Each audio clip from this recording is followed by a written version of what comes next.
Hey, peace, everyone. We are live. We are live again, twice, second time today.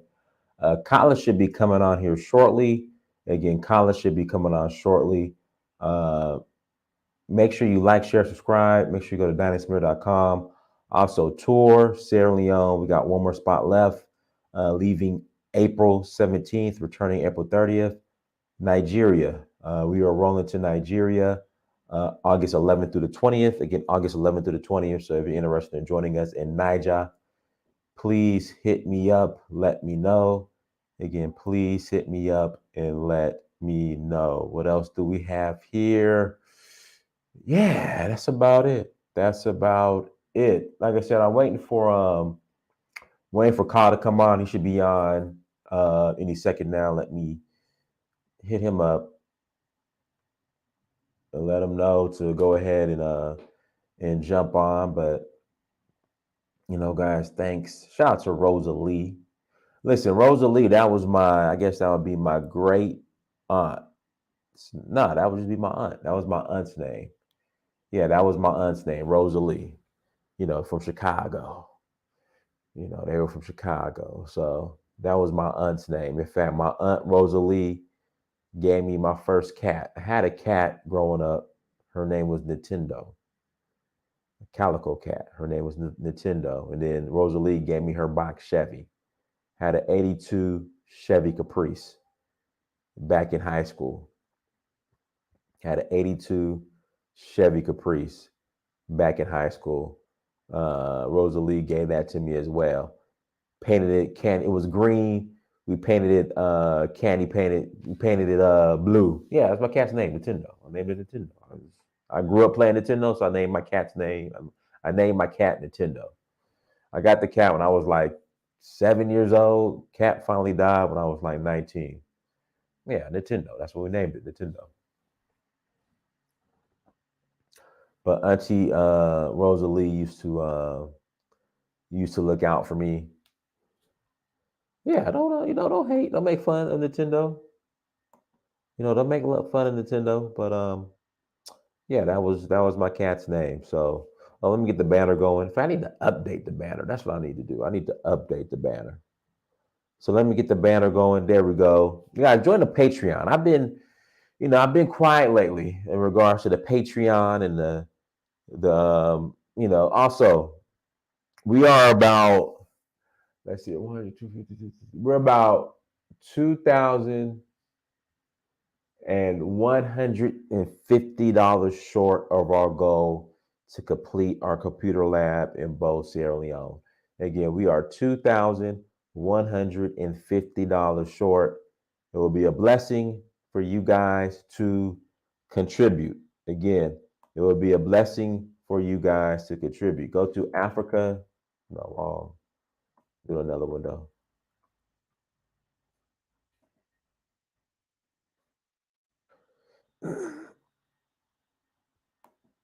Make sure you go to africapersonified.org, africapersonified.org, and you can contribute via the website. Again, africapersonified.org, africapersonified.org. Go there. This is our nonprofit 501c3. We are raising money to complete our building or school in Bo, Sierra Leone. Let's see here. Here we go. When you scroll down, click on Bo, Sierra Leone. I don't know. I don't want that to. I don't know why that's popping. Opening up a new window. I need to change those settings. But here we go. So this is what we're doing in Bo.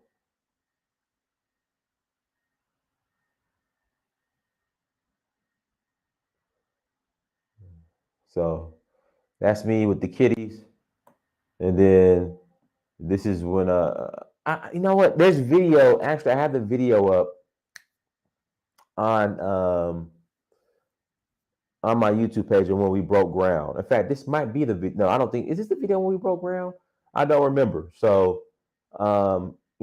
contribute, guys. I don't ask for much. I know you guys love this free information I give, and when I have a call to action, I'm just asking that you guys act. So please go to africapersonified.org, click on the Bo Sierra Leone project, and contribute. Like I said, we're $2,150 short.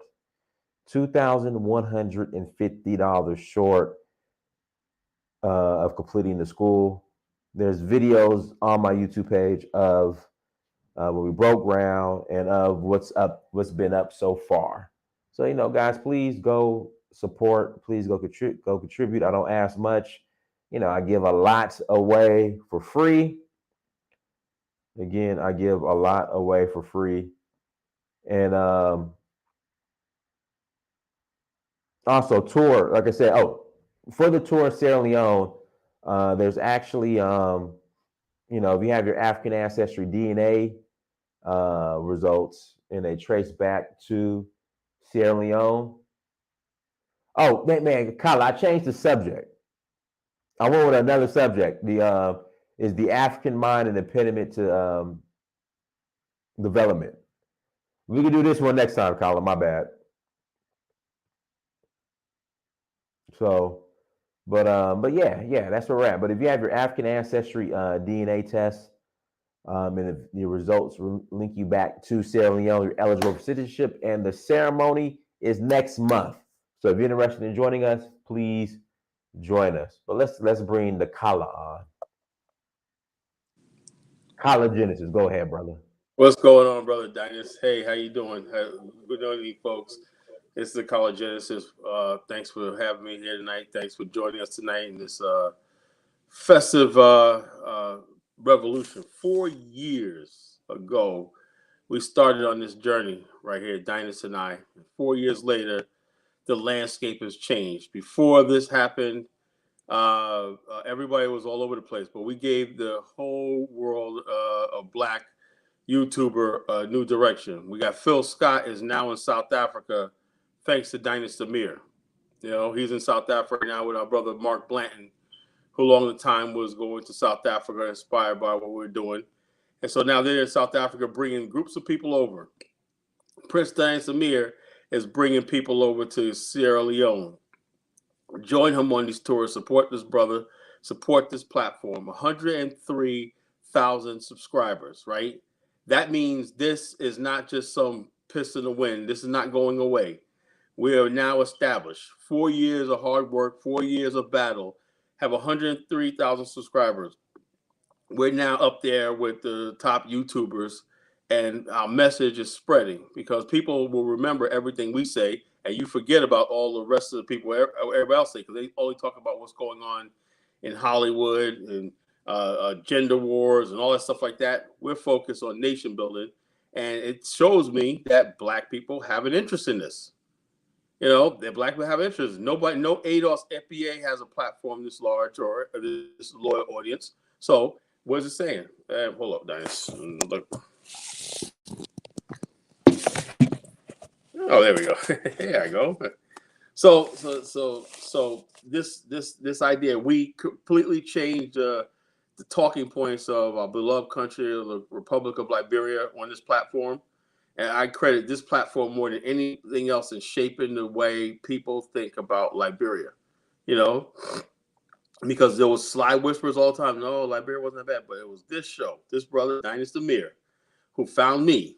He found College Genesis because I did a video about Liberia. And it was forwarded to him. And that's how we met 4 years ago. And we were talking about Liberia ever since.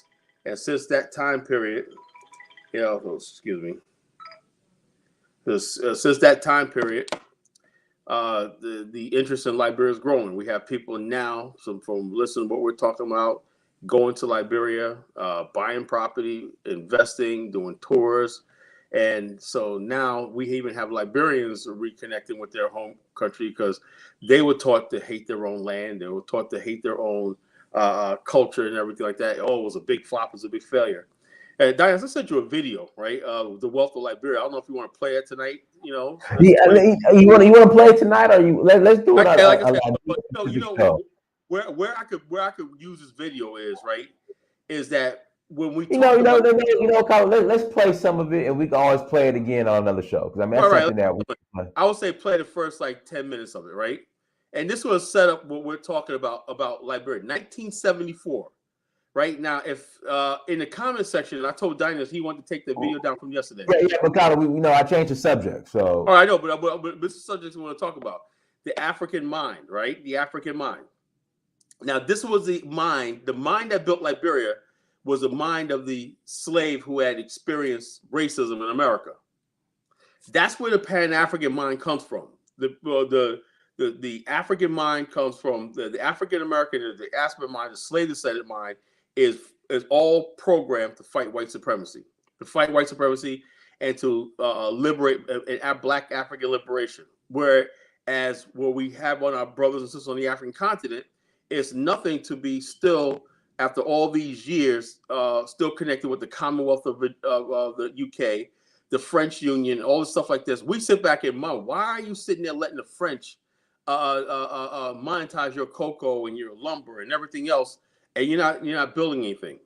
So what I'm saying is this: there's a different mindset. So we look at this critically, like and we don't want to hurt our brothers and sisters' feelings on the continent, but we're saying, why are you letting the Chinese walk away with your diamonds, walking away with all the stuff like this?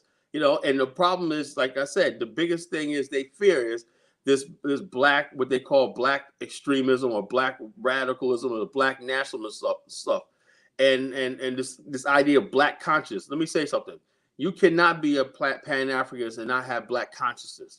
Before you become a Pan-Africanist, you got to have black consciousness. That means you got to be conscious of the fact that you're black. Why? Because this Pan-Africans running around calling white Africans, white people in Africa, Africans. I hear that all the time. Well, the richest African is Elon Musk. And so I'm saying to myself, I tell no lies. They say Elon Musk is the best, richest African. Nikki Oppenheimer is an African. So before you could basically talk about Pan-Africanism and everything, you have to understand who exactly is a black African. Now, Haiti is rejected from the African Union because even though Haitians probably have more African DNA than African Americans, right? They because of geography, they want to define Africa by geography, right? Instead of saying, you know something, if we made Haiti a member of the African Union, full-fledged member, we're that closer to the West. We have a black state that's in the West that we could be part, and we could use that as an advantage. But they decided to define Africa by geography, which you have is people in Nigeria who are white who don't want anything to do with black Africa are members of the African Union just because they sit on the continent. You got Indians, you got Afrikaners, you got all these other people are influencing the African Union. Why? Because they're in Africa, they're technically considered an African. Whereas then they have a sixth region, which does not include the African descendants of slaves, 200 million people strong in the West, right? The sixth region is only the Africans who, like the sixth region. Okay, the sixth region is the thing. Why isn't the sixth region helping out the African refugees in Ukraine? So you got a lot of people in African Americans think the sixth region applies to them. It does not apply to you. It applies to those Africans who live abroad, because the African mind has not been suited to build a continent. It's about going outside of Africa, living where you talk about Africa, you'll dress African chic and do all the stuff, but no one's serious about building the continent. And Vladimir Putin said that. He said, look, the African man worships everything that's white.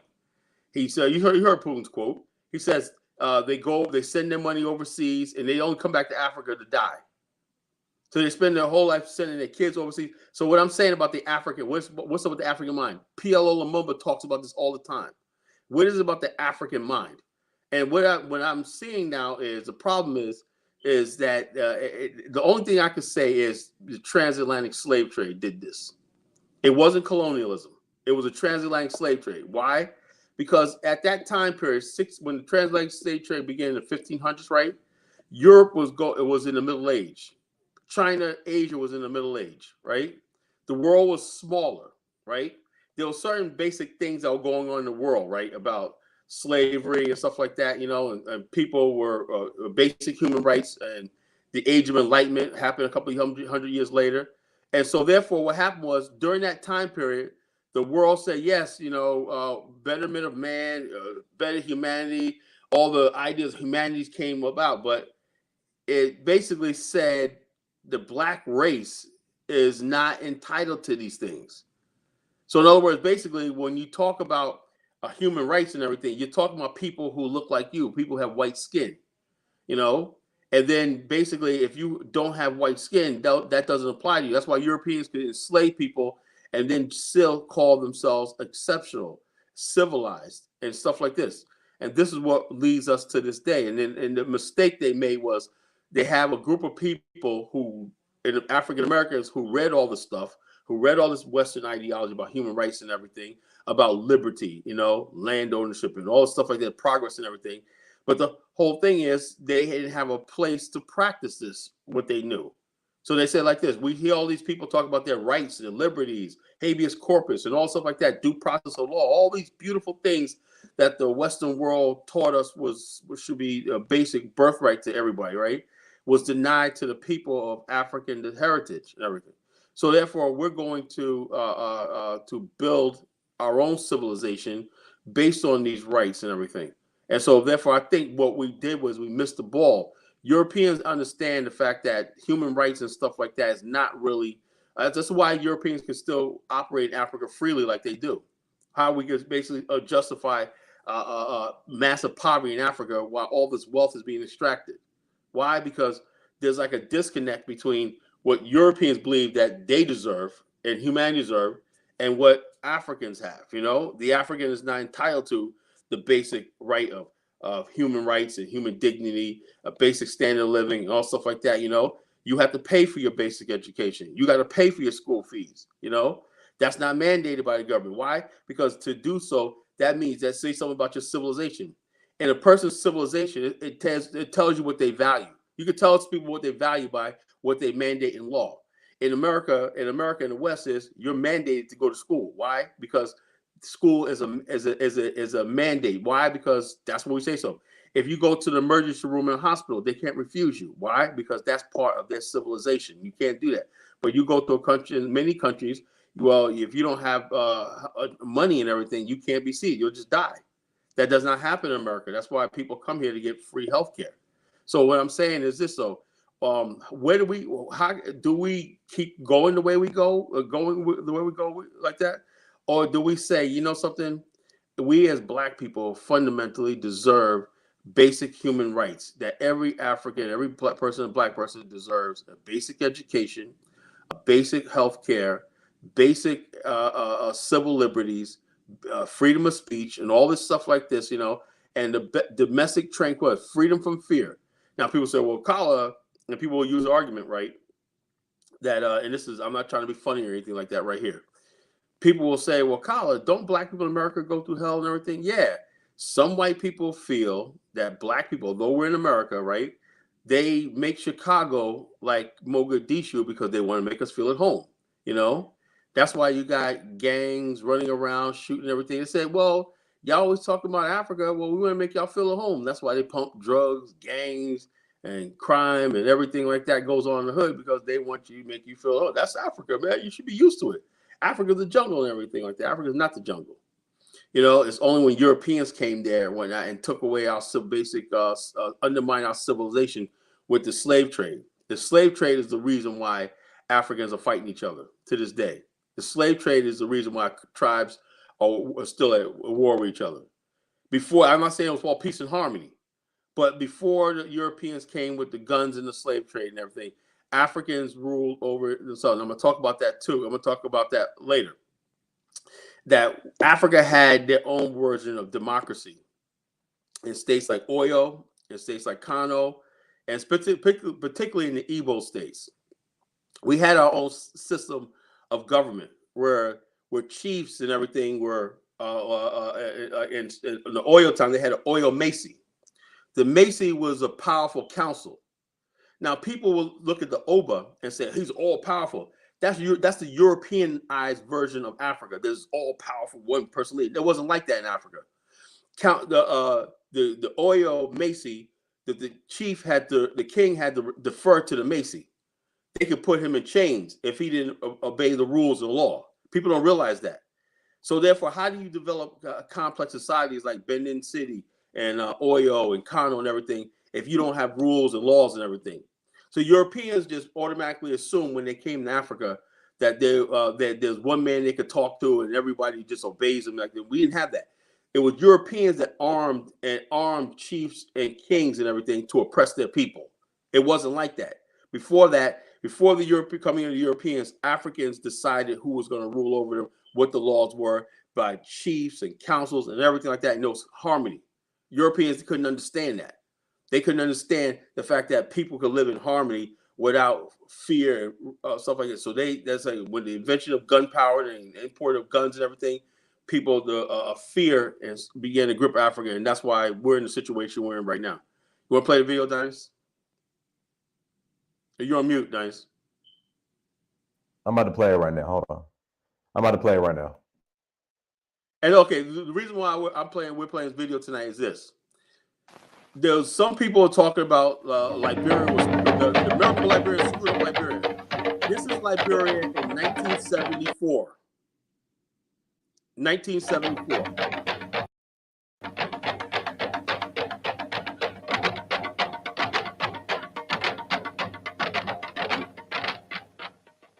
On December the 11th, 1822, a group of settlers ended their long voyage across the Atlantic Ocean, landing on a small island at the mouth of the Mesurado River, which they named Providence Island, secured with part of the mainland by treaty with 6 tribal kings. Crossing to the mainland, the settlers thrived and created a settlement that would become the city of Monrovia. Many such communities grew up, and the territory expanded until 25 years later, representatives from each of these communities came together at a constitutional convention, and on July the 26th, 1847, signed a Declaration of Independence, creating the free, sovereign, and independent nation of Liberia. That was 127 years ago.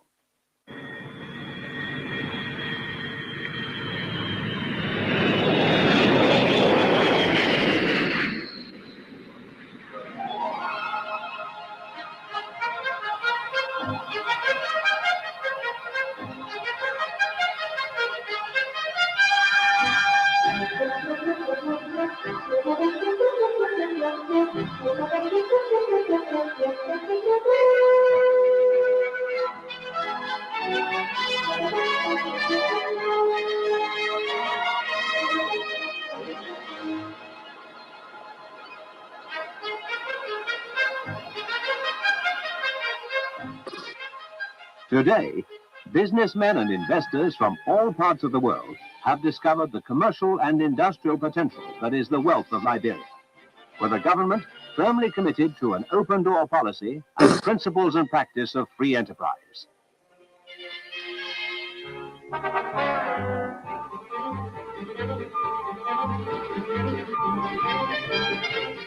Monrovia, capital city of Liberia.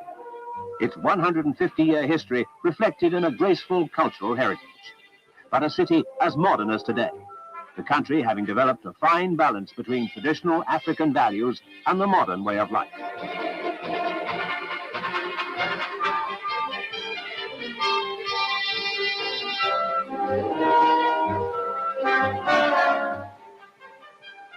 Buildings steeped in the tradition of Liberia's rich history. Buildings reflecting the country's promise of a rich future, as with the imposing Executive Mansion, home of Liberia's President William R. Talbot. Buildings that reflect the civic dignity of the city, its commerce and industry.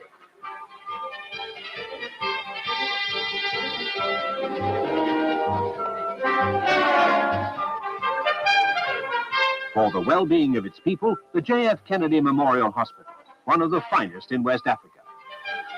Overlooking the city is the renowned Ducor Intercontinental Hotel, with a welcome for the visitor, one of the many fine hotels in Monrovia. Looking out across the Atlantic Ocean, the Ducor Intercontinental also looks out to one of the islands first sighted by those early settlers 150 years ago, Bushrod Island. Today, Bushrod Island contains one of Liberia's many industrial estates with a diversity of industry catering for much of the country's needs and providing exports, adding to Liberia's healthy balance, as with this soap factory.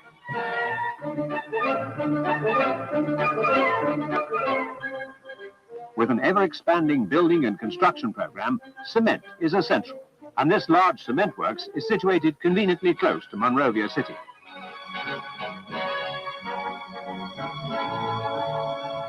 Serving the building industry too is a window and sun louver factory established by the Mesurado group of companies, an entirely Liberian-owned enterprise providing employment for many hundreds of Liberians.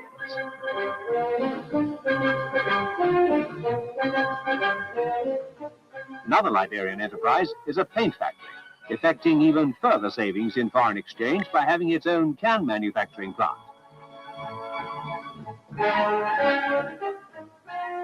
Supplying all types of animal and chicken feed, the Liberian Feed Mill Company also advised farmers on the most suitable methods of animal feeding. And a grain and wheat milling plant near Buchanan supplies a domestic demand. The Liberian Development Corporation stimulates industrial investment and the development of existing enterprises, assisting investors to identify investment opportunities, taking advantage of the country's resources and market requirements. Tobacco is one of Liberia's developing industries, and utilizing the country's own tobacco crop, a cigarette factory produces brands blended to local tastes.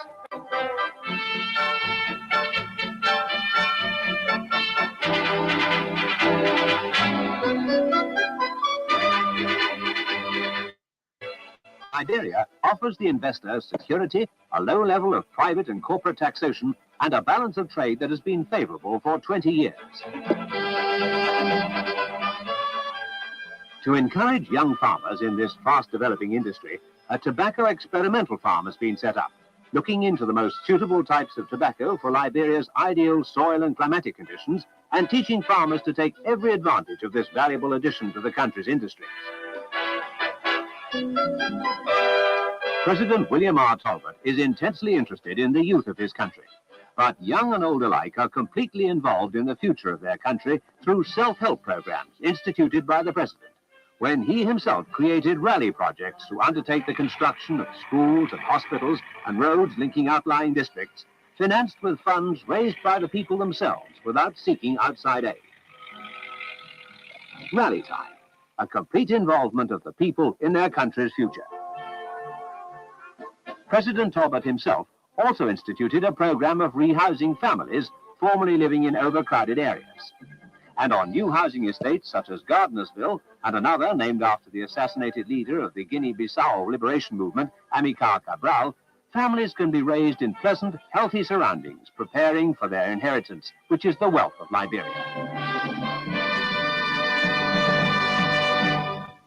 Realizing the importance of the younger generation in the future of his country, President Talbot refers to the youth of Liberia as his precious jewels. And here at the University of Liberia, these young people are able to acquire the higher learning required of them if they are to take the fullest advantage of the foundations laid down for them by today's leaders.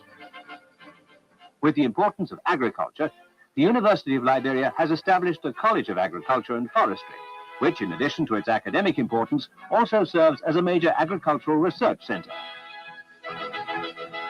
The Forest Products Research Laboratory has a well-established nursery growing more than 20 different tree species to determine their suitability for large-scale commercial production.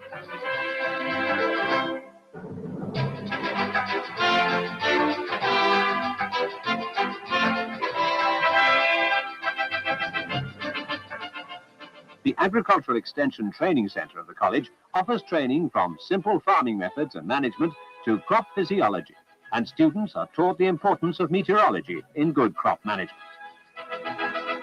Animal husbandry is also of major importance, many of the country's cattle being supplied to a large meat packing plant to meet the increasing demand for frozen meat products. Oil palms grow profusely in Liberia, providing a cash crop income for smallholders and cooperatives, and students receive the benefit of research into this valuable crop. Palm kernels are crushed at modern oil mills, like this operated by the Liberian Produce Marketing Corporation, located near the port of Monrovia, where processed oil is stored to facilitate easy onboard loading. The Liberian Produce Marketing Corporation, a joint venture of the Liberian government with the East Asiatic Company of Denmark, buys much of Liberia's palm oil, coffee, and cocoa, maintaining a huge storage complex within the free port of Monrovia for shipment to all parts of the world. And in addition to direct buying and overseas sales, has vast areas of its own under cultivation, supplied by the corporation's own nurseries.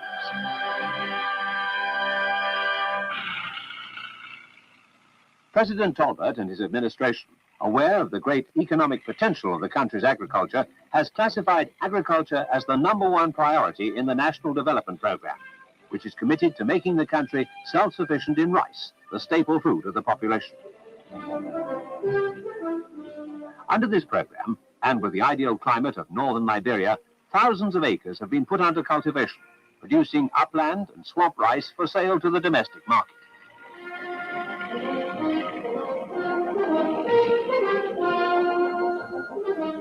Irrigation schemes have been constructed under expert guidance, and high-grade rice will soon be available to meet the demands of the country at reasonable cost.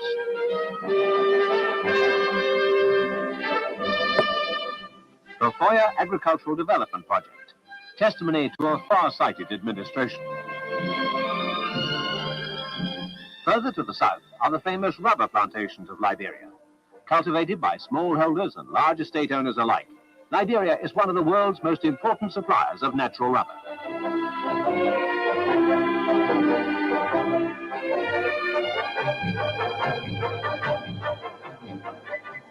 From the plantation, rubber is processed into either latex or crepe form and transported for shipment from the ports of Monrovia, Greenville, or Harper.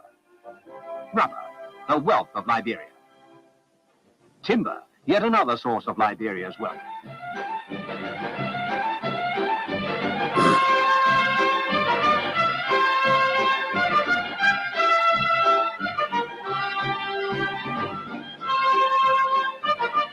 Much of Liberia is covered with high forest containing more than 200 varieties of trees, offering investment possibilities in the wealth of these vast reserves of high-quality timber.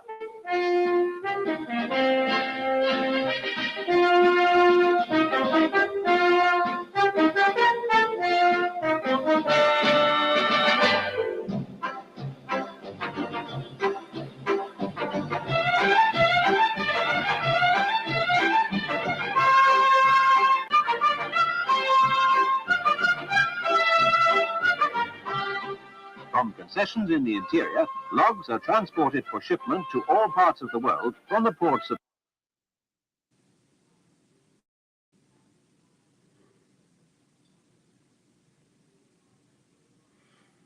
Well, look, Dave, Let's say, we'll finish the movie. okay, I I know that's some stuff you want to address in the chat room. Go ahead. what you saying? There's some stuff you want to address in the chat room. Go ahead. Yeah, well, I'm saying like this. People, like I said, we got trolls in the chat room saying, just go to take Liberia. Nobody ever said we're going to take Liberia over. And then I said, no, we're going to work with the government and the people of Liberia. Oh, your real agenda is to take all that. See, these are trolls. And this guy, way this guy's talking, he sounds like a Nigerian. Sound like a Nigerian.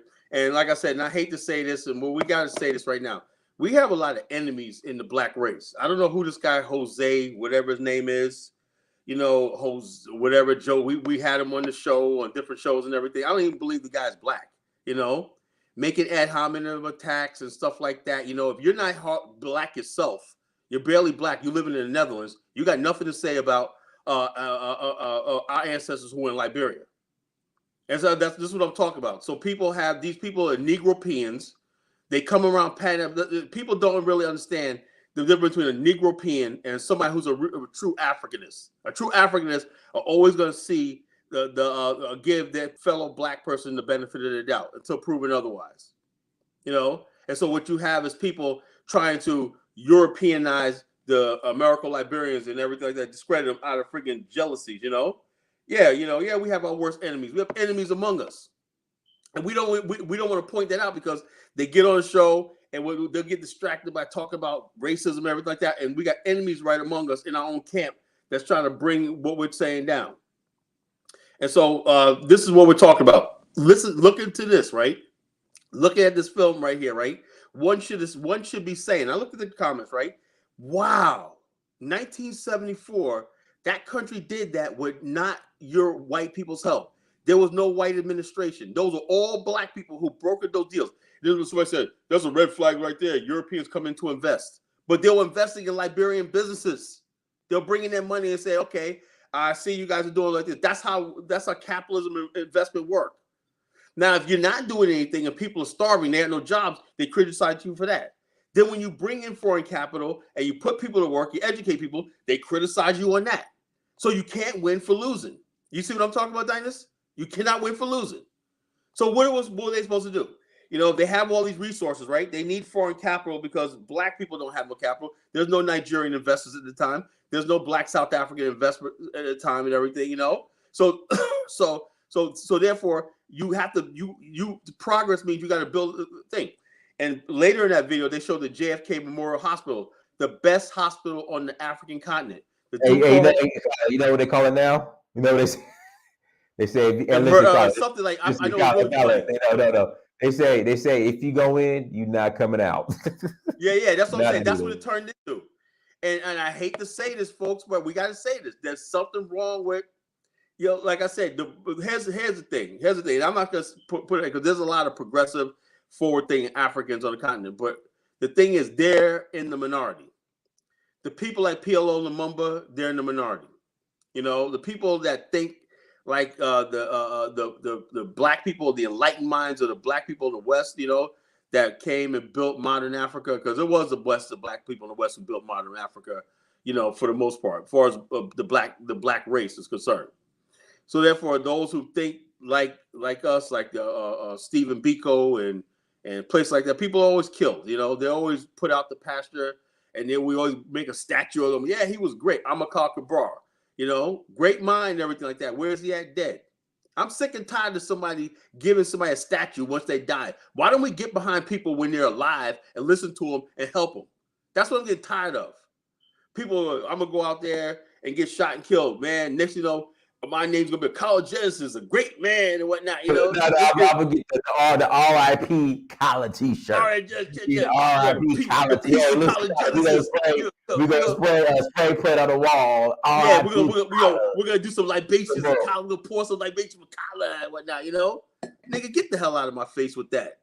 If you can't listen to me while I'm alive, you know, and listen to what I'm saying while I'm alive, don't talk to me about when I'm gone. You know, this is what happened. This is the freaking black. This is the black mind here.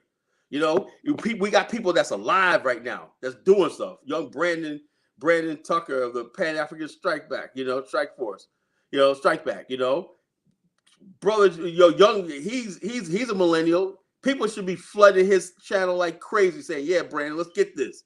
He's down. He's from the streets. He knows your story and everything like that. But you would think that people would get behind him and say like this. No, we got people trolling us all the time, 24 hours a day. Colin, man, Pan Africa took an L yesterday and everything. All this foolishness. We're not going no place. You guys could bet on us, or bet against us all you want. We're gonna win. And like I told you, when we talked about Liberia, we're saying, look, Liberia is our freaking evidence. Yeah, if we could do that in the up until 1974, imagine if we put our minds to what we could do right now. You know, I have every faith that we can really build something where we could build this. And let's talk about the elephant in the room. People always talk about there's a lot of Africans at the African mind, even though people live in America, right? They live and suck in all the the wealth of the West. You can't keep them out of restaurants. You can't keep them out of airplanes. You can't keep them out of hotels. They love this modern way of life. But the moment you start saying, you know something, why don't we build Africa to have the same thing? No, we're going to lose our way of life and whatnot. Modernization is evil. And what? There's a difference between modernization and westernization. Let me understand. Let me school you on something, right? Africa says, many people say Africa is a cradle of civilization. We went to Europe and civilized the European. We brought civilization to the world. Okay, why is the Western world past us, right? Why is it that we can't build anything? Let me give you an example. The Point Lloyd Group is a logistic company in Southeast Asia, right? They operate in like 10 different countries, from Malaysia, Singapore, everything, India, and everything. They build everything they build high-rise bridges, monorails, tunnels, everything, stadiums, everything. They're a logistics group, right? all Asians, right? I think they're partnered with some Dutch firms, right? Let's calculate how many employees they have. They probably have 30 at the most. I'll give them 30,000 employees, and subcontract 30,000, right? Okay, so they could build anything at in Asia. I seen them build suspension bridges, tunnels, underpass. They built a monorail tunnel underneath one part of Malaysia, right? I said, how are they going to do that? They built a tunnel right under the city and built a railway under the city. I said, wow, engineering feat, right? Now, why is it that when something is built in Africa, we got to give the money to the Chinese? If the Chinese is going to take billions of dollars to build a railway, how come you don't have enough Nigerians? There's 20 million Nigerians living abroad itself. You mean to tell them you can't organize 20,000 Nigerians saying, you're going to figure this out, Stop getting these worthless degrees overseas on philosophy and stuff like that. You're going to get this engineering degree. You're going to come back to your country and you're going to build this. We're going to build our own logistics company and we're going to build all the logistics in West Africa. That's billions of dollars that we saved, right? It's saved and with capital outflow. People say all the money goes to God. Africa has a $90 billion a year net capital loss. That's after everything that comes in and everything. Oh, we built this. But there's a net loss because they got to outsource everything to Indians, Chinese, everything who move this money offshore. So this is what I'm talking about, the African mind. And to the African mind, because he has a bridge up, he thinks he's making progress. You didn't make any progress because you didn't learn how to build it yourself. Somebody else built it for you. And he's making that money. Well, all the Asia spent the last 40 years since the Bang Dun, 60 years of the Bang Dun conference, 1955, and Indonesia said, we got to build in Asia. You know what I'm saying? We got to work together. And that's why you have the Peng Loi group right now. Now, in all this time, Africans basically have been moving further apart. Asia was pulling together. Vietnam was more backwater than any country in Africa. Look at Vietnam right now. This is what I'm talking about when I say the African mind. The African mind. And so therefore, the people say, well, Khalid, you sound so angry. Yeah, I'm sorry. I'm angry. I'm angry. Why? Because I love my race. I love my people. I'm always going to be proud to be black. I'm proud to be African. But there's something wrong with the fact that why is it that other people look down on us, And then we try to get one up on each other. Well, I'm not African. I'm ADOS, FBA. No, nigga, you're black. You're part of the black race. I'm Nigerian. I come from a tribe. No one gives a goddamn about your tribe. You understand that? No one cares about your tribe. You from Ife or Oyo or Kano. Nobody gives a damn about that in the real world. You're black. All they see is that your ass is black. They see that nappy head, those big lips. You're black. You're a threat. They don't want you nowhere near their daughter and their sons. That's what you don't seem to understand. See, the black man in America, we understand that they don't want us. They don't like us. We play the game. Of course, we all play the game in America. But the bottom line is, you ask yourself this question. Why would somebody like Mark Blanton, right? Middle class, upper middle class black man in Culpeper, Virginia, right? Why would him and his lovely wife, Tasha Blanton, right, who's a doctor, she leave her medical practice, he leave his top post in the government and all the stuff he was doing to settle in South Africa? Why would he do that? Why? Because in the African American mind, right, we know that we don't really need the white world. We've been saying that for 400 years. We don't need the white world. We don't need them. We don't think they're superior to us. I think we're the only group of black people on the planet that's convinced that we're not inferior to them. Despite the fact that we get our heads kicked in all the time and everything. But I think a lot of people really still think the white man is inevitable. That you need. One second, Colin. Guys, hit that like button again. Please hit the like button. One more time, hit the like button. Tour Sierra Leone coming up April 17th through the 30th. If you have your African ancestry DNA paperwork, you're eligible for citizenship. And link is in the chat room. If you want to call in, click on the link. Link is in the chat room. You're more than welcome to call in again. Link is in. And you want to join the discussion? Yes, join the discussion. So what we're talking about tonight is this. We showed the video, right? And the people were talking about, yo, what's up, brother Kamara, man? Let me talk to this brother, man. I love this brother. Go ahead. Hello, hi, how you doing? Can you guys hear me? Yeah. Yes, brother. Actually, you said something that I have been dwelling upon for a long time, not just me, but young millennials, as my colleagues that we all go to school over here, right? And we all realize that our people, they have a issue called this white complex that they have. I'm sorry. Um, excuse me. Let me just excuse me. I was burping. Excuse me. Um, so We let heard me you. continue. Right. So the problem was, I don't know if this came from the post-slavery mentality. I don't know, but it seemed like when after slavery, when we were under colonization, especially for Sierra Leone, we were under the British ruling. We were using everything British. We were using the pound sterling.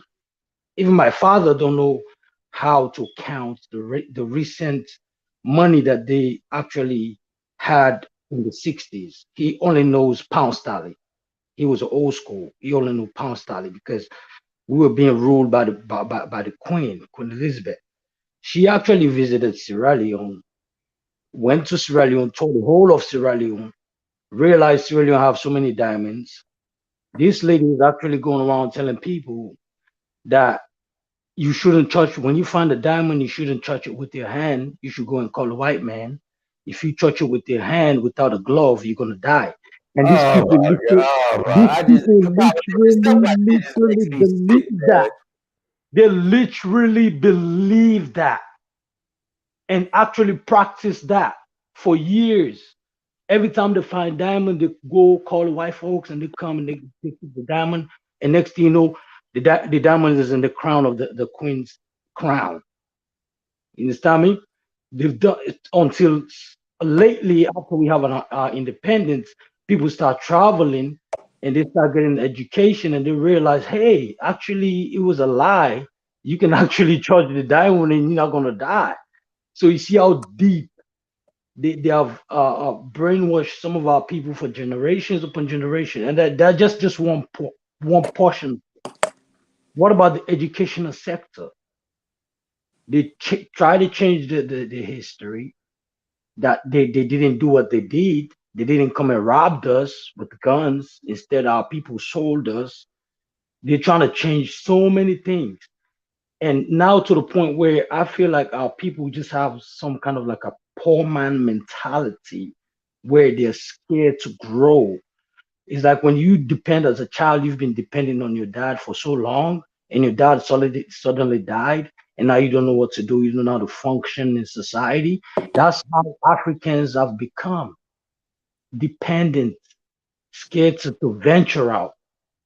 And so it's so deep to the point where it's also in us because the jealousy, all this bad negative that we have against each other, when you see the other brother doing something you don't like it, you want to backstab him or you twist your face and give him bad vibes.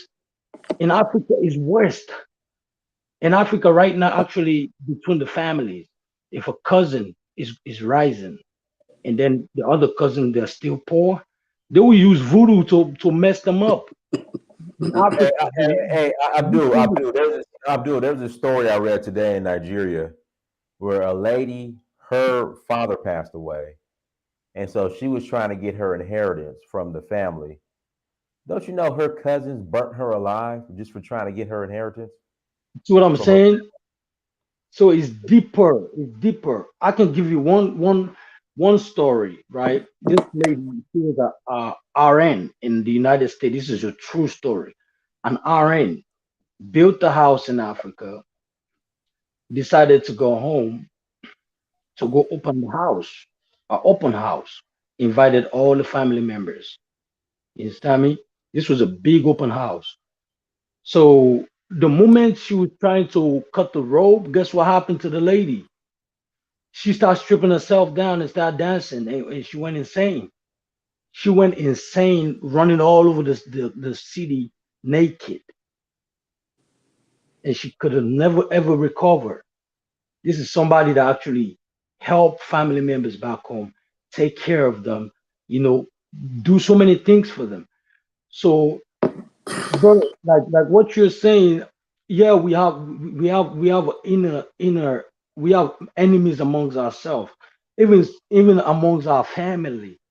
You're not just gonna look you're not just gonna look for other people or people that you don't know. You also have to look for people in your family. That's how bad it is in Africa. For example, you said, okay, these Vietnamese or Indonesians, they are building bridges and everything. They have all these architectures in Stami. Our presidents, the past ones, they tried also. They sent a couple of these young guys, some of them to Russia, some of them to China, some of them to other countries, just for them to go get the technology so they can come back home and then they can start building things. Guess what happened to these guys? These guys, all of them ran away. They don't want to come back home. Some of them are still abroad, living good life, feeling so comfortable. Those ones that came through that program that was supposed to be, oh, come and get the education, go back home and apply it. You understand? So we need to start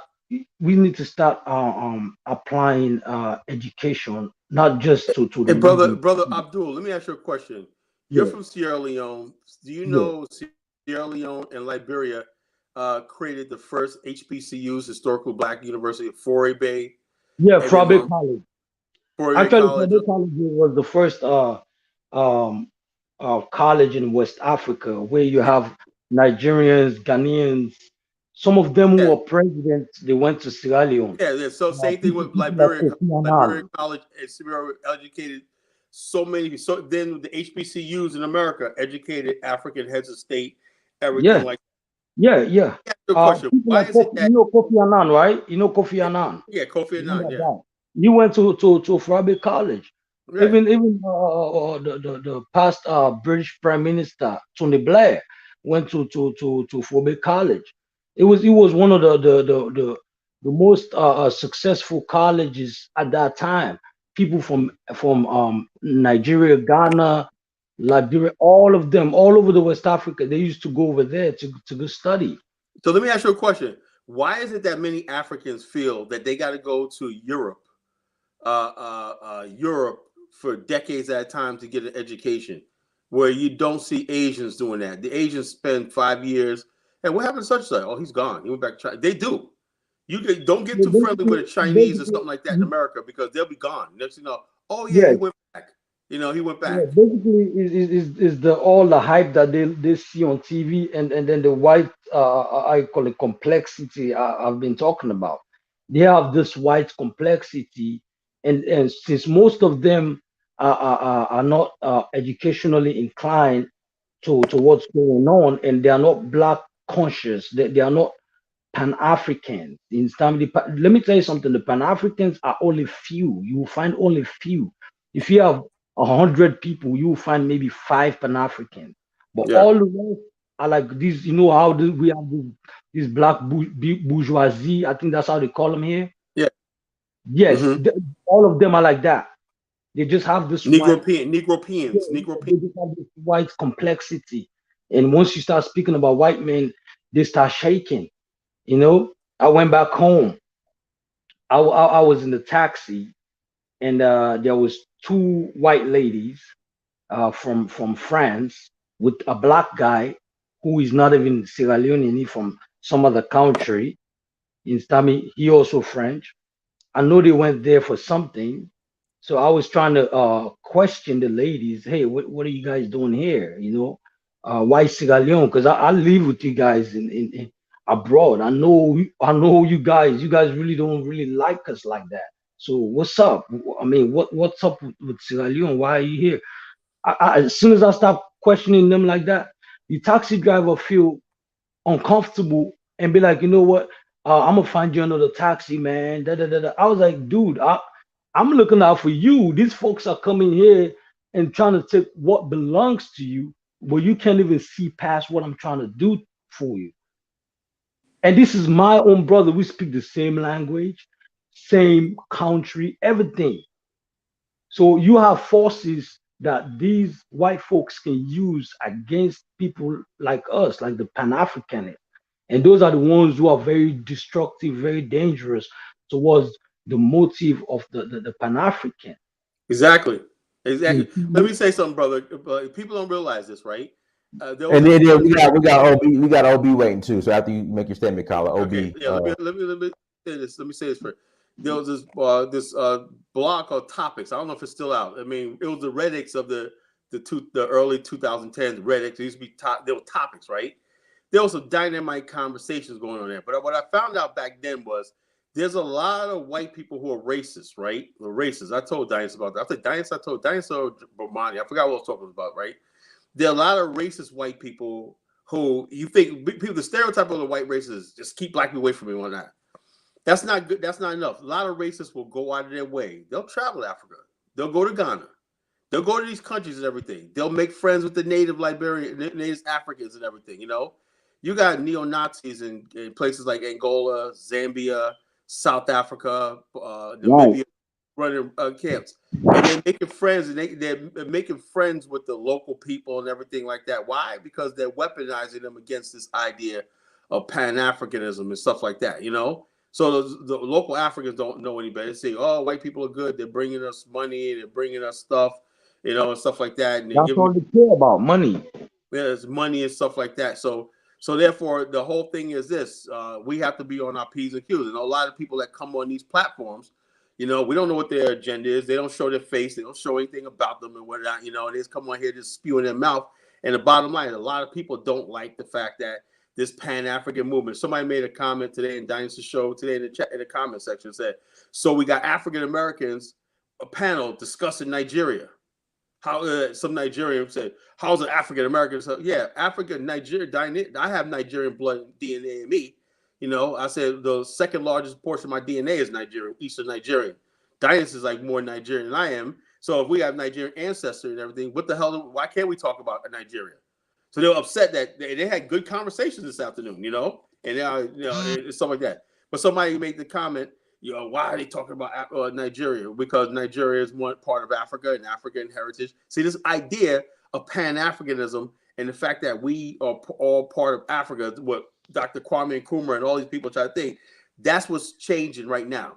That's what's changing right now is that people are trying to be like, okay, well, you African American, you can't talk about this like that because you belong. So when it comes to power, you can't talk about Africa. Now, if you talk about Africa as far as like feed the hunger, the children suffering and everything, the Ukraine situation, we could talk about that and everything. But when we talk about, okay, you know something, we need to build better roads. Somebody made the comment today that we need to build a railway in Nigeria. And I was like, yeah, it's a good idea. Let's talk about that. How can we do that and everything? Oh, no, you can't do that on an African American platform. How the hell you do it? So in other words, we could talk about African suffering and everything like that. But when it comes down to talk about building and everything, if it was a bunch of white people talking about it on a panel, right, they would have no problem with it. If a bunch of white Brits and everything say, "Oh, Nigeria, we need to do this in the African situation," oh, look at this British man, he's talking about it, and they'd be all in the chat room. Yes, man, we need to go like this and everything, you know. So the bottom line is this: this is what's happening. People are not used to black people from America asserting themselves on any sort of things, asserting themselves on the continent, asserting themselves in America and everything like that.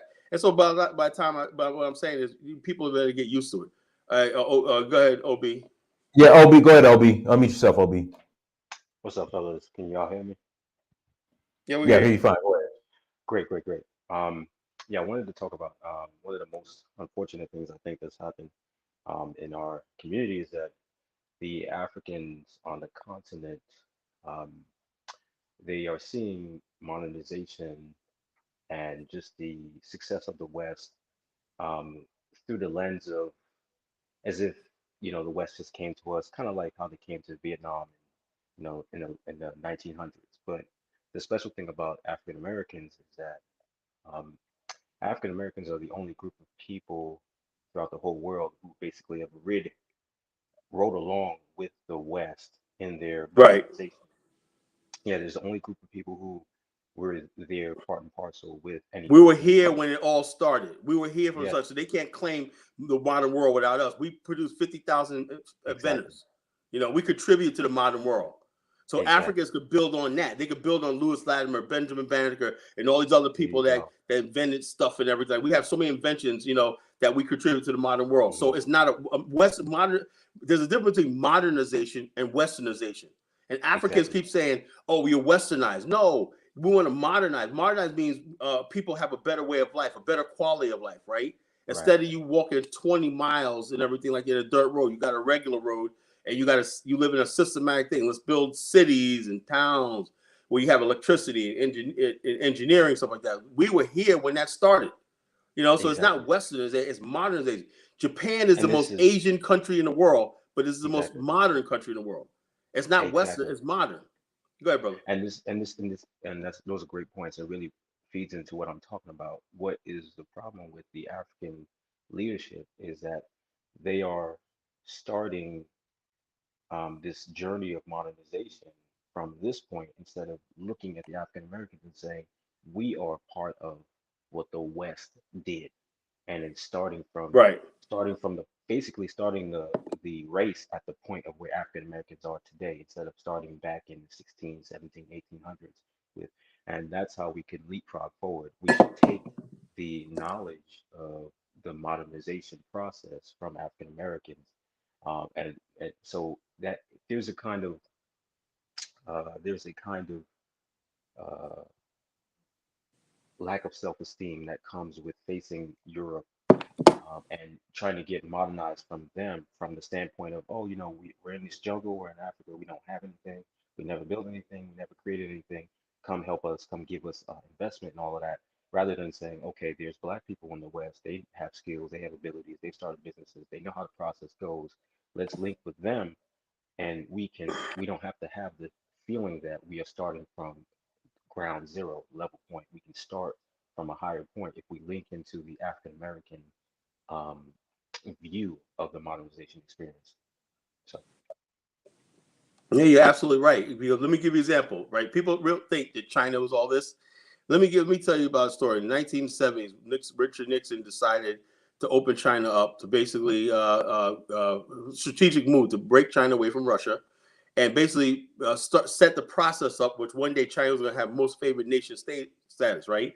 That's why I tell you this communist nonsense is that was a farce all at the beginning. There was never any communist versus capitalist thing, you know. That was a freaking Cold War, was nothing but a farce. Okay, so what happened was this: the McKinsey group and other people start saying, you know something, we got two things. We could basically keep building factories and employing Black people and white people in America and everything like that, right? We're going to go global. So why don't we move our factories over to China, right? China had this abundant supply of cheap labor and everything. China didn't know how to build anything. Do you know most of the logistics that came and fed China with Hong Kong? And who ran Hong Kong? The British. Okay. And then you had Shanghai. The only thing China had really was Shanghai and Canton, with Shanghai port and thing. But most of the shipping covered was Hong Kong and British shipping firms that traded everything inside and out of China for decades. So therefore, China said, "Okay, we want to do this, right?" They started up still using China. Hong Kong and Shanghai and everything. But they started building the factories in China, right? And they began duplicating them, right? Okay, they start building their own factories, right? And they had a ready-made market in the West because they were producing everything from our floor tiles to everything to this right now. And so therefore they had a U.S. market ready for them right now. They get low taxes on and stuff like that. So therefore, a lot of Africans make the mistake of looking at China as like some successful. No, if China did not have that trade agreement with the United States and the West to produce all this cheap goods, China wouldn't have got where it was. China wouldn't have got where it was because there's mostly Western companies and everything in there. And also, China did one thing. China reached out to the Chinese American community and the Chinese diaspora. They said like this is what I'm saying about the African mind, right? China went to the Chinatowns in America, right? And in 1966, the United States spent big millions of dollars on Chinese education, right? That was supposed to go to Black people, affirmative action, stuff like that. They educated Chinese, brought them into college. Chinese weren't going to college until the 1960s, right? So they get educated all these Chinese in New York, San Francisco, and everything, right? The Chinese government told these Chinese, I know you're in America, right? But you have responsibility to China. And so they began recruiting on taxpayers' educated, U.S. taxpayer educated Chinese kids, right, were going to China and helping them build things and building trade and pipelines throughout the America and the world. So you have the Chinese to this day recruit Chinese Americans, many generations that live in America, back to China. Say you're Chinese, even though it's a communist government and everything like that. And for decades, people we recognize Taiwan as China, right, and Hong Kong as China. Mainland China was Red China, right? The Chinese Communist Party was still able to convince a large number of Chinese in America and the diaspora that you belong to China and you bring your skills. Even though there was a spy that got caught a couple of years ago, spying for Chinese Communist Party in the military. But get this: why hasn't Nigeria and these African countries done the same thing? If they were really serious, because why? Because these countries are not serious about industrialization. They're not serious about development. They could have went to the African American and said, "Look, you got DNA from here. You go over here, and you're going to work for us. You know, we're going to employ you and everything. You know, you're going to be part of us building." There's never been a master plan to include the African American and the African diaspora in the development of Africa. Can I say it again? And There's never been a master plan by Africans to include African Americans and hey, if you do have one, show me to you because I don't know any. Hey, African Americans have let always me make reached out two to points Africa too. and stuff like that, but there's no master plan as far as the oil industry, uh, engineering, anything like that, construction, mining, everything to include African Americans in black colleges, everything like that, where they got a wealth of talent in Black America. And Yeah, so that's and what I it has. There's no master plan. yeah, I highly agree with that. And on that last point, these African governments recruiting African Americans, it doesn't even have to be an emotional or a something that's like a race pride move. It really just could be a It's really common sense. Common common sense. sense move. It's like, It's just common oh, you sense. from here, just come over here. We're gonna work with you, and it's for the greater good of your own self. It's in your own interest to do that. It was so. Say, here's a problem, Ob. The black people in the world do not are still running away from their identity. See, Chinese never run away from, even though they have more plastic surgery than anybody else. They're still loyal to China and being Chinese. Same deal with the Japanese and everybody else. You know, the black people in the world, we face the most racism. We should be the ones. I think what it is, I think black people have basically wanted to be. We want racism to go away. So if we think that if we come together, we're perpetuating racism. You know, even though we're perpetuating self-preservation and common sense, we think if we started talking like them and being race first and everything, we're being black racist.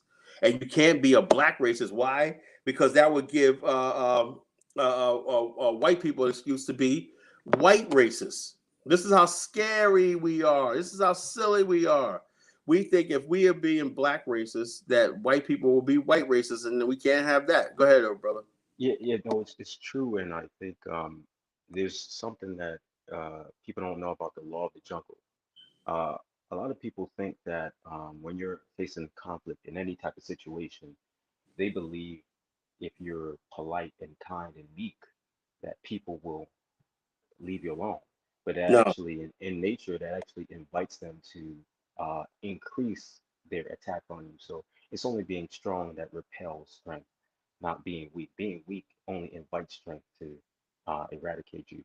I wanted to make a point really quickly. In the last show Dinus had earlier today, I mentioned the Japanese model of industrialization, and there were comments that said that it's a bad example. Now, some Japan was people the think best example. it's the best example, and I say that because of the Chinese modernization, the West has decided that they're going to not, they're trying to pull their manufacturing back into the West. So they're not going to find a new place with cheap labor, invest in there, and then hope that they're on their side forever, like they did with China. They're not going to do that. And the Chinese are not going to necessarily, as their labor costs increase, they're not going to extract that over to Africa. What they might do is have factories in Africa that has Chinese people in it, but they're not going to create factories in Africa and then employ en masse African people. So Oh no, the that's not gonna happen. Japanese, mo- That's not gonna the happen. Jap, exactly. So the Japanese model is the best because the Japanese in the late 1800s, what they did is they found out how to industrialize came back to Japan and then created an industrial process to service their own selves. The Chinese model was the West came into China, and Right, then through their investment, they serviced the West, and then just by proxy, use their skills to build up their own economy. We're not going right. to get the chance to um, build up the West with cheap goods.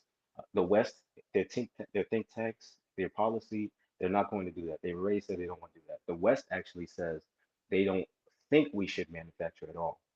They've been saying this for the last 10 years. They don't think Africa should industrialize and manufacture at all. But So we have, that's the reason why. Let me tell you something, brother. there you go. There was an Indian guy on TikTok, right, who did a TikTok video, right?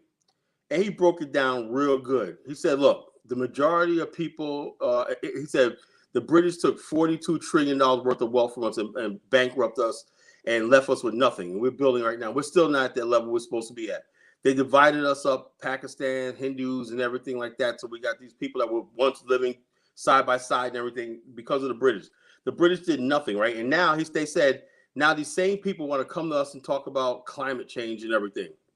He said, "What the hell does that got to do with kids that's poor in India and poor in China and poor in Africa who know their life is really?" It's sad to say, the majority of people in Africa, right? If there's some revolution overnight, they're gonna die in poverty. You know, that's why when you have coaching, when Africa has games in Europe, whatnot, they never return. They says, okay, it's time to go back to Africa, and you can't find them. They don't want to go back to Africa, right? Why? Because the mentality is, there's no hope for the most part. There's no hope, and European white people know that. They play on that. Why do you think African they use African youth to sell their country out and everything like that for that green card to come to Europe and come to the West and everything? So far, I don't see China doing that really, but the Europeans been playing this game that okay, you play your cards right, you can come to Amsterdam. You play your cards right, you could have an apartment in Paris. You play your right, you could be in the UK. You got these Negroes from Nigeria with the annoying British accent talk about how great they got, in the UK and whatnot. So what I'm saying, the Japanese model was this, right? The Japan said, look, everything Japan did was we want to basically we like our sovereignty, we like our independence. We don't want foreigners coming here that we can't kick out, right? So the trading companies, Mitsubishi, Sumitomo, and all these companies, right, began importing stuff from. First of all, they started importing stuff from each other around the islands, right? Then they started subcontracting out things to bring stuff into Japan, and they would distribute everything, right? And then after they grew a certain amount, they said, okay, let's move into manufacturing. Manufacturing. Now we can start manufacturing these things ourselves because we can justify it because we have our own domestic consumption market, right? Before you can start manufacturing something, you got to have a consumption base locally that you could justify. Oh, we're these candles right here, we're importing them from the West, but we use this amount a year. It's going to increase by this, right? Okay, now we could justify building a factory. They did that by factory, penny by penny, and everything like that, industry by industry and everything. And next thing you look up and when that Japan, I was like, how the hell did these people modernize and everything? They modernized from a nationalistic point of view. China didn't do that. China is modernized from a globalist point of view. You see what I mean? Because China still doesn't produce a lot of its stuff for its own community, but it produces all the stuff from everybody else in the world. So though you can't put your bets on China just yet because they don't have it there yet. There's still 400 million people in China still living in abject poverty. They haven't found a way how to get those people out of poverty, but they're giving loans out to people around, and they're creating more billionaires than anybody in the world. But it's a lopsided economy. Japan created the perfect middle class, a model country. They have more millionaires in Japan, but not billionaires. You see what I mean? And so therefore that's why we have to basically which we call it. Yeah, and the most important part about that, about understanding the Chinese model is it is an external investment strategy. Um, External from the point of the West, those these multinational companies that really came in and gave them a lot of investment. The intelligent thing was that the Chinese Communist Party was very, very shrewd and diligent in making sure that that investment actually turned over into prosperity for the economy itself. But like I said before, we're not going to get the chance to utilize the greed of the West, or some other country's greed to bring in a certain amount of investment or a certain type of investment. So it's going to have to be nationalistic, like you said. It's going to have to be really purposeful, but A pan, we I need would to say a build pan opportunity. African. If we can get Africa on the same page, everybody on the same page, right, and set up like 4 or 5 primary industrial country zones on the continent, right, and this is what was going to happen in Liberia with the Lagos Plan of Action, right, in 1979, and the Mono River Agreement, right. This was revolutionary. This is why they had destroyed Liberia. They said Liberia's like, we're producing all this iron ore, but we're still importing steel. Nigeria agreed to let Liberia head the Lagos Plan of Action, right?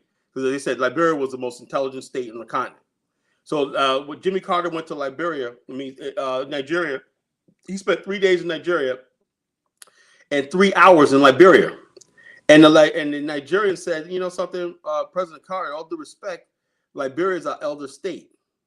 The United States, like that little tiny country, it said, yeah, they brokered everything on the continent. Everything from the Lancaster Agreement to everything in the continent was brokered by Liberia. That's how powerful that state was at one time. They said, we have faith in Liberia as a leader. They said, we're going in a different direction, and Liberia, and Nigeria was planning on building refineries back then, but the United States and all these other people got in the way of that, how are you going to talk about producing steel? All Africa is port to the West is exporting raw materials. They said we want to move beyond this, and also all the countries in Africa we're going to unite and have a non-aligned movement, basically saying and distance itself from the United States war in Angola, in the Congo at the time, So this is why these things happen. This is why they have to take out people like Thomas Sankara and people like Amilcar Cabral and all these other revolutionaries on the continent. They have to take out because they will have a different direction. We want to build Africa, and Europeans like, no, you can't do that. If you build Africa one day, where are we going to monetize our cocoa at, And I said, let me tell you something. I'm gonna drop a jewel. I dropped this on Brandon last night, right? There is no such thing as an African export.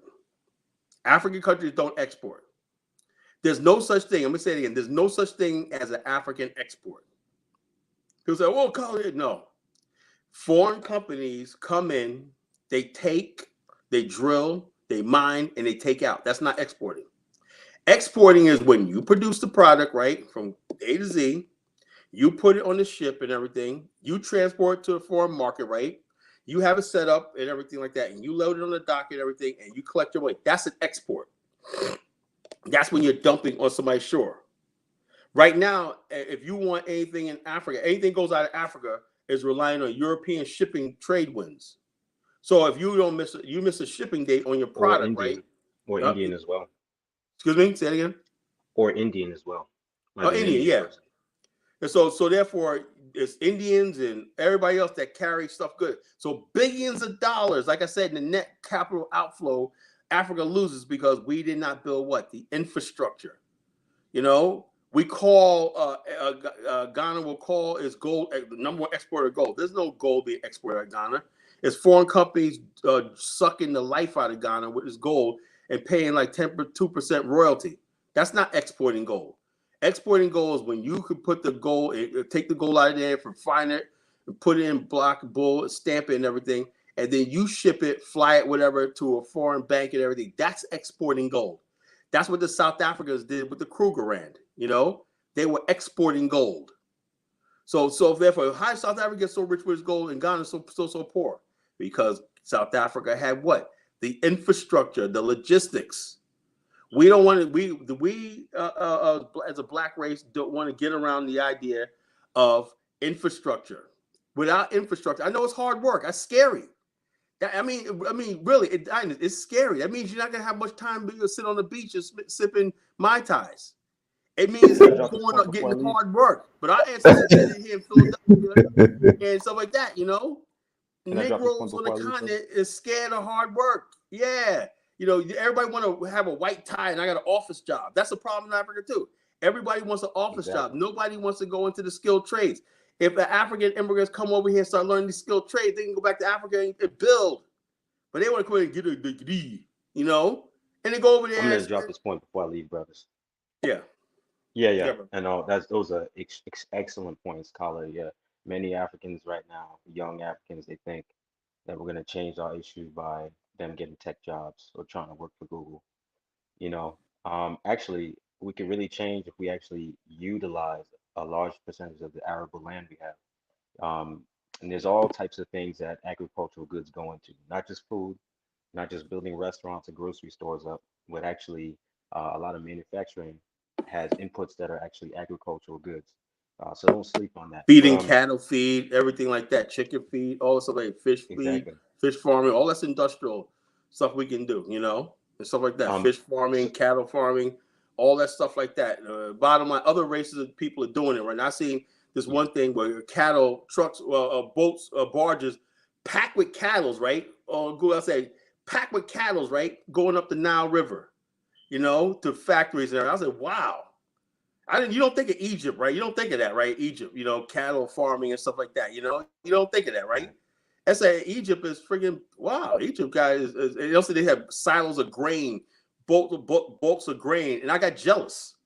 I got angry because Yeah. I said, man, that should be Nigeria, that should be Ghana. It's all these countries and whatnot. I said, how dare they outpace us on our own continent, the Arabs and whatnot? You know, and they're doing it. You know, they're showing you could have multi-million-dollar enterprise, billion-dollar enterprises right on the African continent. You don't have to Yeah. basically import everything. We could So the produce this ourselves, you know.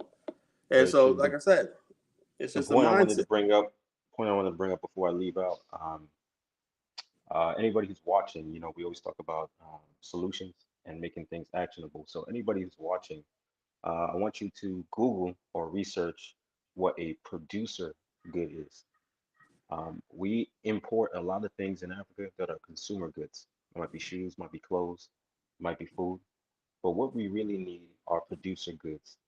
That is anything from a tractor, a certain input or machinery in a factory. You want to look these up because many different producer goods have a range of prices. Some of us, whether you're from Ethiopia, Nigeria, Ghana, Liberia, Sierra Leone, or you're African American, or you're Jamaican American, if you're somewhere in the West, you might have enough money, or you might be able to partner up with other African people to buy producer goods. What we're lacking in Africa is producer goods, the goods that go into manufacturing or creating a large amount of um, uh, a large amount of goods that can be exported or utilized at home. So research a certain area, I mean, a certain sector or a certain industry, and then research what kind of producer goods those are. You can buy producer goods on Alibaba. Any person with the money right now could buy a producer good. If I had $150,000, I could buy certain types of trucks that go into tilling land somewhere in Sierra Leone. I could buy Mm-hmm. that, get that imported into Sierra Leone, and we could, totally change the way a couple acres of land Tractors, go. the But biggest thing right now in Africa is tractors. One mhm, tractor, and all that. When people say tractor, they say a tractor could be leased or rented by a whole farming community. One there tractor. you go. You You know, don't one even have tractor. to Let's say have the one tractor land. could basically change the whole dynamic of the farming There you system go. in You don't even Africa have to have the in a land harvesting yourself. machine. Yeah, you don't have to have the land yourself or the business yourself, but if you have that producer good, then there are businesses, companies, and people who could utilize that in Africa. That's what we're missing, really. Yeah, you That can is make a ton of the money most important thing. basically renting out those sort of farming tools and equipment and everything. Like that's what's lacking because in 2022, and you got people still like, why the farming thing? You got people out there, you know, still doing the manual farming and all it has to do is, I mean, it looks romantic, right? It looks romantic. We're doing the ways of our ancestors, but the yield is Yeah, low. It's yeah. like I know people. I'm saying things that's controversial, right? Bottom line, we could basically say, look, who's the god of agriculture? Taiwara. That's a god of agriculture, right? In the Mendi, the Taiwara, the beast of cultivation with the antelope with the horns and stuff like that. Taiwara. We could even put an African flair on and say, look, Taiwara tractor system, and have emblems of Taiwara on tractors. So you got the African cultural aspect of it. Right. and you got a modern tractor. You know what I'm saying? That's You know, all it Colin, is. Colin, check this out, Colin. At the beginning of the pandemic, there was the shortage in toilet tissue and paper towels. And back then, I had heard from somewhere online that you could buy a paper towel machine, something that actually creates paper towels, would take the actual the tree stock and turn it into a paper towel for like $10,000 or $9,000 for like one machine. Now, that's something that many black people in America can actually purchase, and that's a producer good. That's something you can take inputs in and create a good that can create many dividends. So we need to buy machines like this, learn how to use them, and we need to proliferate the ability to use these machines and have these machines in our communities. And let me ask you another question over here. What I see is has a problem, right? Yeah, go ahead. Um, a lot of people, not just Africans, African Americans too, right? They don't take things like farming and stuff seriously. It's like okay, yes, everybody wants to. Every time you see brothers and sisters, whether on the continent, so some African Americans, you see them building. So some Liberians, I do see people taking pride in look at my home I'm building and stuff like that. That's good. But too many of our people don't want anything to do with farming. They think that's backwards. It's not cool. It's not in our popular culture. It's not cool. But the white boys, they take farming, they redneck it up and whatnot, and they make a whole culture around driving a tractor and everything. They make it fun and cool.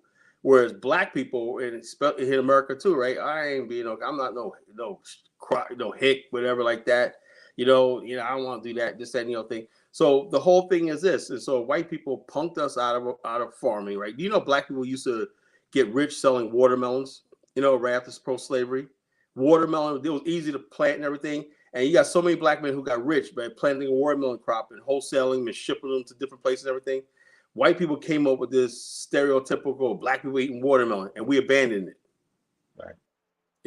We abandoned The it. problem, Colin, is I think that the problem, especially in Africa, is that if you're living in Africa, let's say you're on the outskirts of Lagos, and your dad or your grandfather, he had a farm, or he was a farmer. That means he had like a plot, maybe it's an acre or less than an acre, and he, you know, I don't know, he got a very small yield. But the reality of farming in the world is commercial. We're talking Yeah. about like thousands and thousands of hectares of people just growing one thing. These people are making hundreds of millions of dollars a year. And also have processing plants and manufacture plants There sell you to go. the commodity broker, and also have some sections where you may let's say you're growing berries and you have a factory making jars and jam. Right. So they have enough for everything. They have enough to sell to the silo. With harvest time, and they got enough to do their own manufacture stuff like that. That's the Right. commercial farming of the future right there. But we as black, we think farming means subsistence. You know what I'm Yeah, saying? and it does not mean, and that's the thing. Even, in the last call, in the last show, so I think in the comments, somebody said something about um I think Dynast and Gaston were talking about, the cheapness of African produce right now.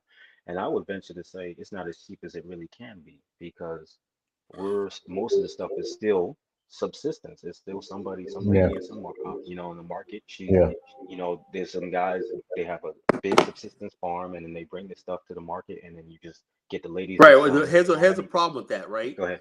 All it Hmm. takes is one flood or one natural disaster, and you're starving. There's no storage system. There's no food preservation. There's no industry for it. If you're not producing industry and everything like that, you could be doing good. I got my food for cheap.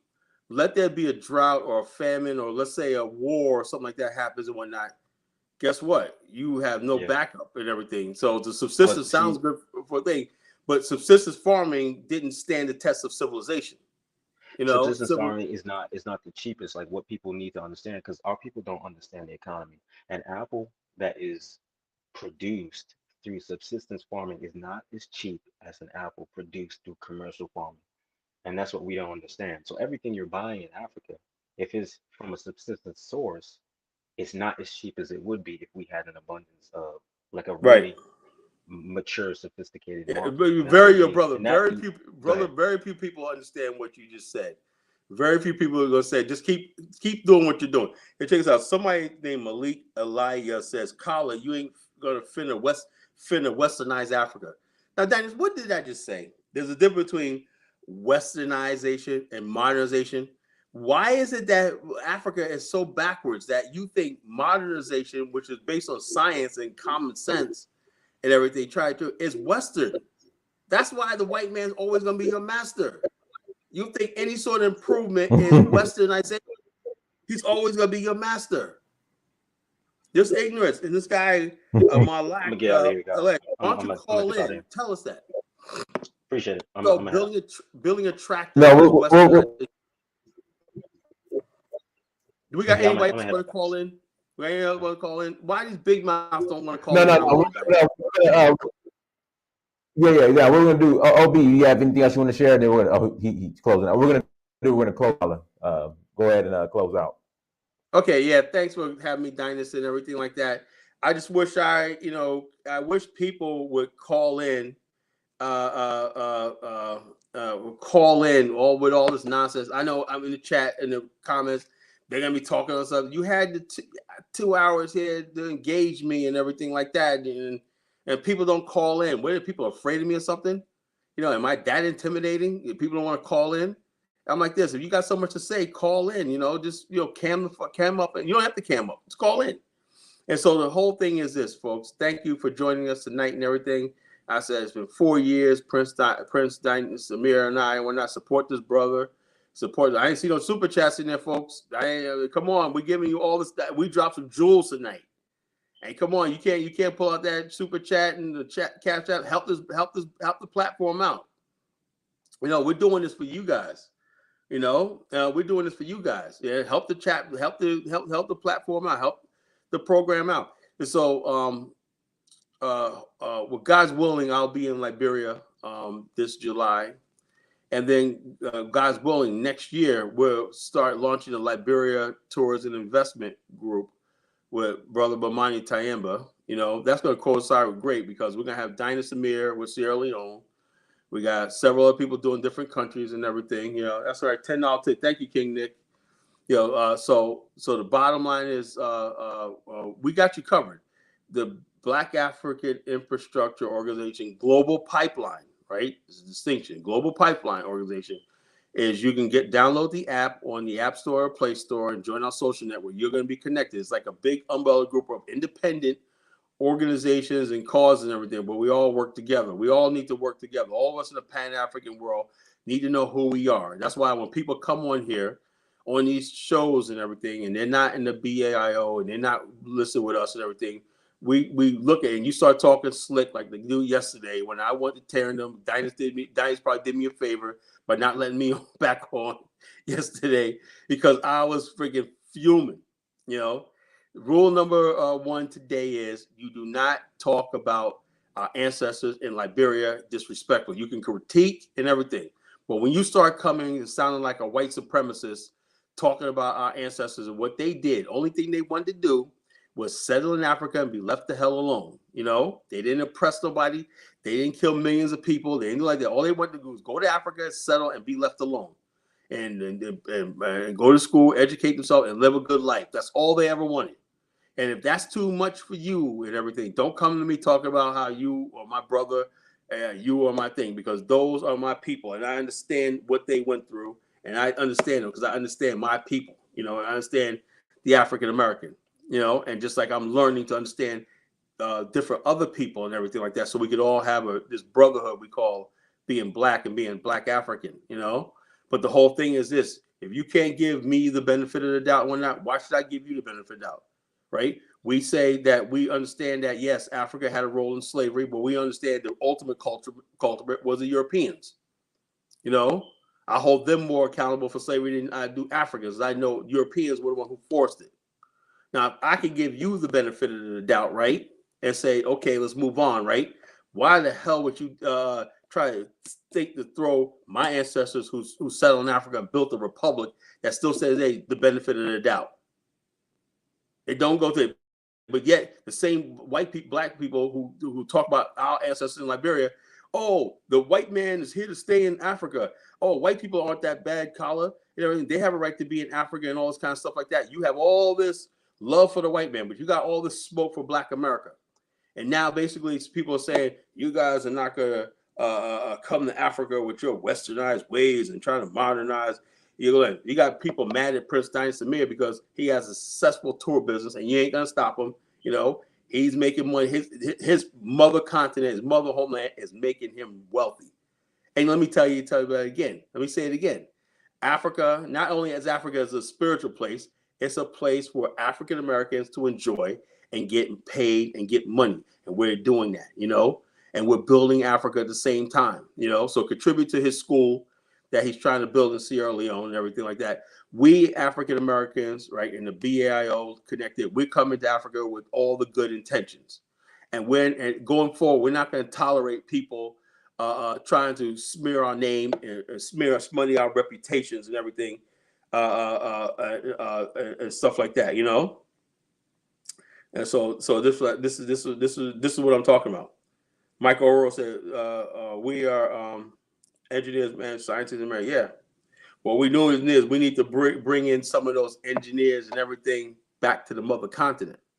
I mean, the Chinese reached out to the Chinese American, they brought engineers back. You know what, Dennis? Do you understand what how much money, how much wealth that is? If a Chinese people can get a full-fledged engineer, that's a thing to come back. You know how much money, how much that is? Millions. You know, that's millions of dollars. One person can produce millions of dollars. One engineer, and the education was paid for by U.S. tax dollars. Right now, Canada, South Africa is giving out free education to doctors to white South Africans, right? The white South Africans, you know what they're doing? As soon as they get that degree, the medical degree, they spend 2 years in the village, right? In Soweto, right? And they're off to Canada. Canada and European is sucking the brains out of Africa, white and black and everything.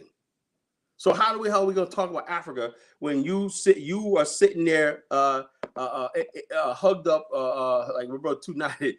I ain't gonna say about 290. I ain't gonna throw him under the bus, but Brandon said something funny today. It was crack me up, you know. I ain't gonna throw 290 under the bus or whatnot, but it was hilarious, right? You got all these Africans sitting in the West.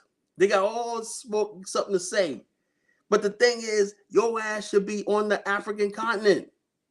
You don't. If you're not from Nigeria, you could be in Zambia. You know, but the thing is, like I said, what we have to have is a master plan. There is nobody. There's actually the Canadian government, the German government are actually seeking young people from the third world, right? That the United States, Los Angeles, or California, you've probably seen that the Filipinos dominate the nation, right? That was strategically done. The Filipinos couldn't make money in the Philippines, so let's bring them to America. You know, we're losing. We're losing the brain. Look, we can have all the natural resources you want. If you don't have the human resources and the brains, and we have a large talent in Black America, we got a large numbers of Africans that's all over the world and everything. Why is nobody freaking coordinating us to bring us to the continent to build something? Where are those leaders emerging? Why is everything in mediocrity? So that's what I want to leave you with this today until next week. You know? Yes, sir. Hey, everyone, thank you so much for joining. Like, share, subscribe. Until next time, family, Dinah's Mirror Search for Huru. Peace. Peace.